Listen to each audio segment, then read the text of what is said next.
Prosseguindo no estudo do Apocalipse, agora vamos ao capítulo 10.1, primeiro versículo, que diz: um anjo forte descia do céu.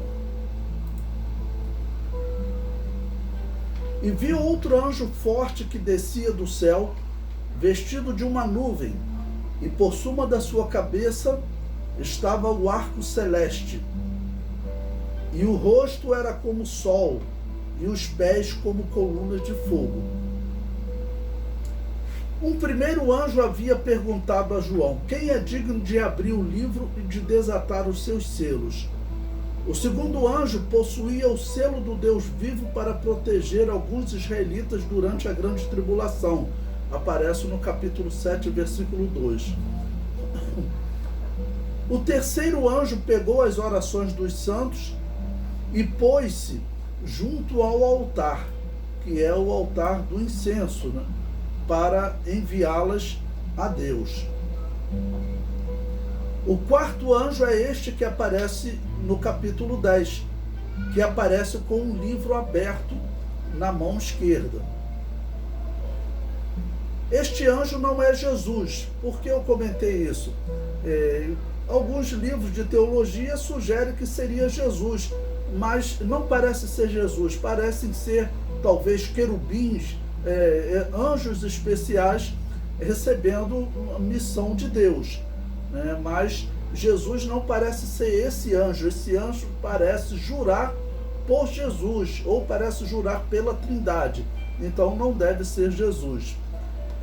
Este anjo faz parte de um conjunto de anjos que no Apocalipse aparecem como anjo forte. A expressão ângelos e eschiron, traduzido como anjo forte, aparece em dois momentos no Apocalipse. O primeiro aparece brandando com grande voz: quem é digno de abrir o livro e de desatar os seus selos? Então foi a primeira vez que foi chamado de anjo forte. A segunda vez é nesse Apocalipse capítulo 10.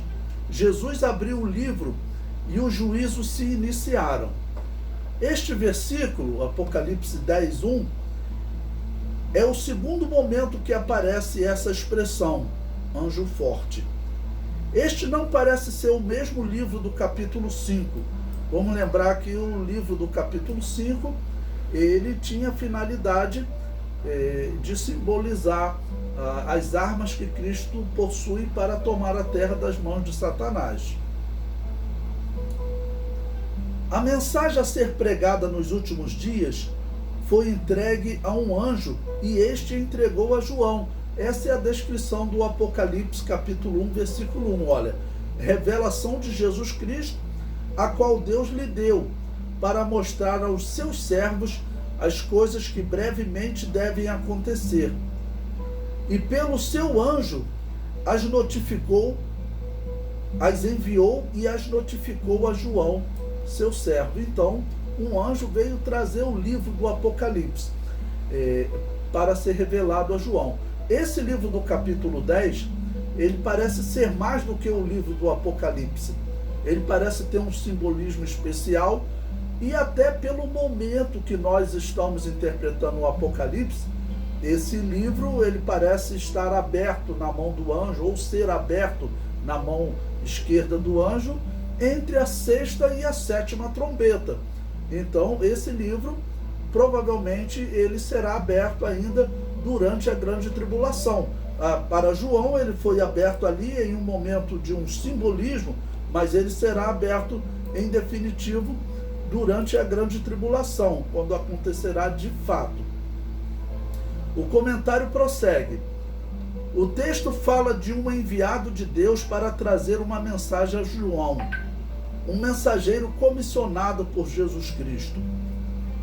O anjo jurará por aquele que vive eternamente, o Deus Trino, Pai, Filho e Espírito Santo. Logo, não faz sentido acreditar que seja Jesus Cristo. A descrição gloriosa do anjo forte levou alguns a identificar como o próprio Jesus Cristo. São os símbolos que nós veremos agora que se manifestam nesse anjo.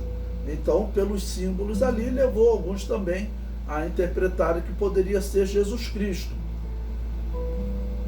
O comentário prossegue: ele está vestido de nuvem, o arco celeste sobre a cabeça, rosto como o sol e os pés como colunas de fogo. Bom, essas 4 simbologias, né, são bem gloriosas, então por isso levou essa interpretação. Vamos prosseguir. Essa simbologia representa a missão que ele recebeu de Deus. Tomemos o arco celeste como exemplo. O anjo é apresentado como um mensageiro do pacto que Deus fez com Noé após o dilúvio. E a forma como eles viviam antes do dilúvio, né?